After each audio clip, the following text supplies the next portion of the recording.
David Hood with TigerNet.com.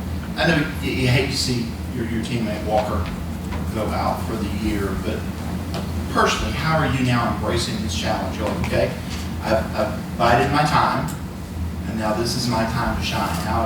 How are you kind of approaching this the rest of the season? Yeah, I definitely do hate for him. I've been talking to him every day since we found out that he's going to be out, and I just want to be there for him because that's my guy. Like, of course I want to start, but I never wanted to be this way, you know. I hate that he's out for a season, but just me in particular, I just have to embrace the role and do everything I can to be the best version of me in that position. So John Blau with the Post-Courier. I mean, why? I guess as a senior, I'm seeing this transfer portal era. I guess why did you kind of bide your time and kind of keep working towards this rather than try to find a place you can start elsewhere earlier? I just didn't want to quit. The guys, Coach Sweeney, Coach Austin, Coach Caldwell, they gave me an opportunity, and I just wanted to give them everything I had, and I think it's working out for the best. I guess what did you learn kind of being behind some other people for 2 or 3 years? I've learned a lot. There's been some talented guys in front of me, and we've had some talented guys off the line room, going from my freshman year with Jackson, J Mac, and all those guys, and also just learning from like last year, Marcus and Walker. Just there's talented guys in the room that I can learn from. I'm only going to pick their brain and possibly watch them to get better and put me in the best position to now be playing now. I think Jordan McFadden used to say you were like his son or something like that. What was that? He just liked to talk, but that's my guy though. That's my guy for sure. And he taught me a lot. He helped me be in the position I am today for sure. And so much love to that guy.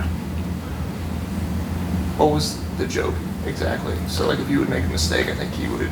He's not my son. He would just act. He would just say stuff like that. He would want to be like big bro and act like I'm little bro and stuff like that. Just because a lot of people will say that we look alike, because we have similar statures and we both have dreads pretty much, and so they like to say we look alike, but in actuality we really don't. But so stuff like that. Larry Williams, TigerIllustrated.com. I guess even before Walker went out, you were getting some significant snaps. How much comfortable do you feel this season, and I guess how much do you attribute it to last year when you,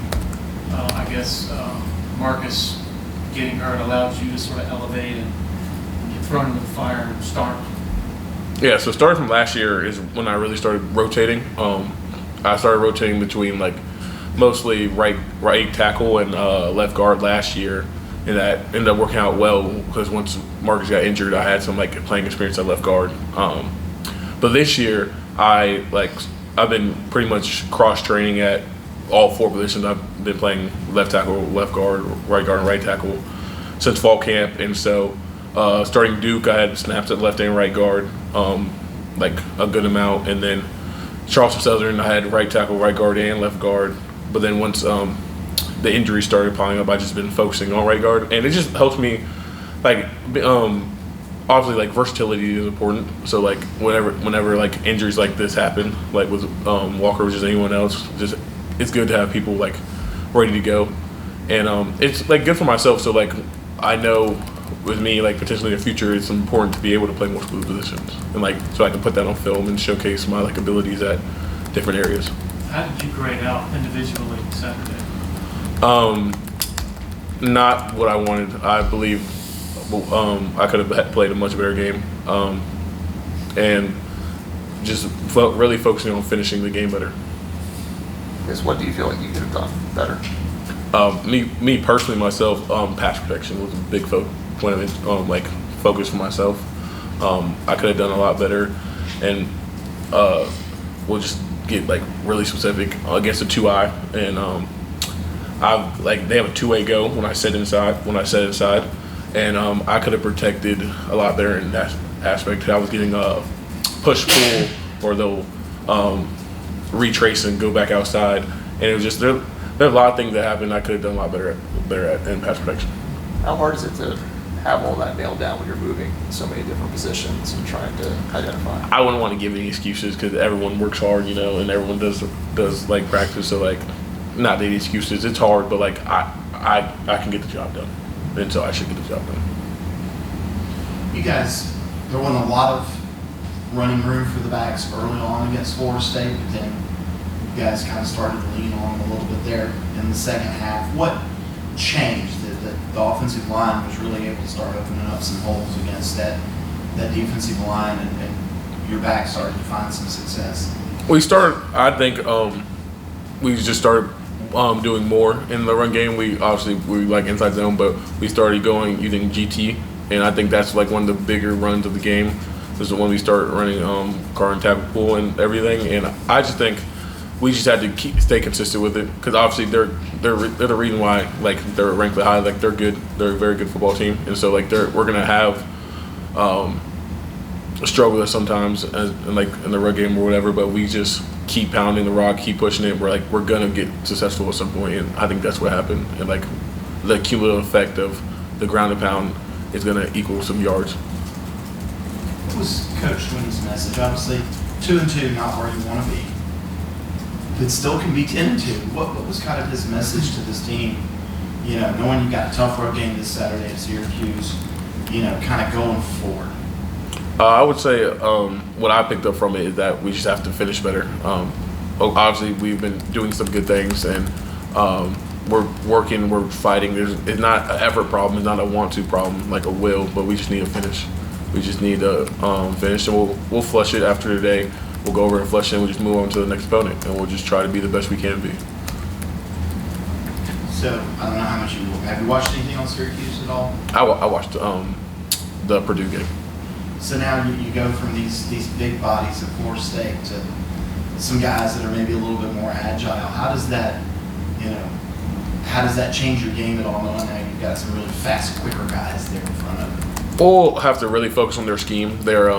They do a lot up front. They do a lot of twists and blitzes, and they present a lot of different things at you. And we'll just have to really work on it within film study and practice, and with like individual and scout periods, just to really nail down what we're trying to get in the run game, in the pass game. We want to ID and just really have your feet under you, because obviously they're going to twist an angle and slant an angle and everything. So you're really going to feet in the ground and be patient onto the blocks. But like once you get there, you got to be able to move them. So it's a good mix of like patience and physicality, what we have to really work on. Do you like playing in that stadium? I've actually only played there once. It was I guess 2021, and I think it will be a great challenge for us. With like obviously they have a great atmosphere. It's really loud in there, and it'll be a great challenge for us. And I can't wait to get into it. Y'all came into the season talking national championship.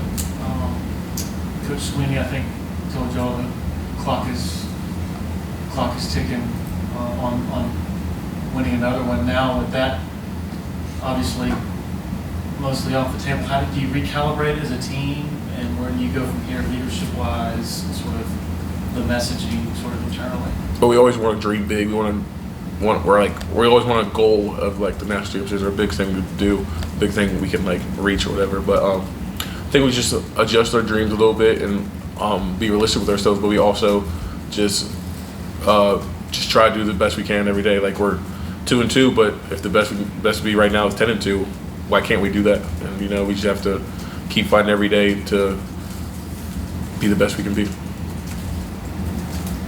How has Cade been as a leader during the ups and downs? I think he's a great leader. He's very vocal on the sidelines and in the huddle. He's supportive for everyone. He wants the best. He works really hard. I don't think anyone can question his work ethic or his like want to win. Like he wants it bad, and I think he's a great quarterback, great leader. Any questions for Mitchell from Zoom? Anyone else in the room? All right, thanks, Mitch. Thanks, sir. Kate will be up next, about around the half-hour mark. You guys think it's doing the radio as well? Yeah. This will be taped.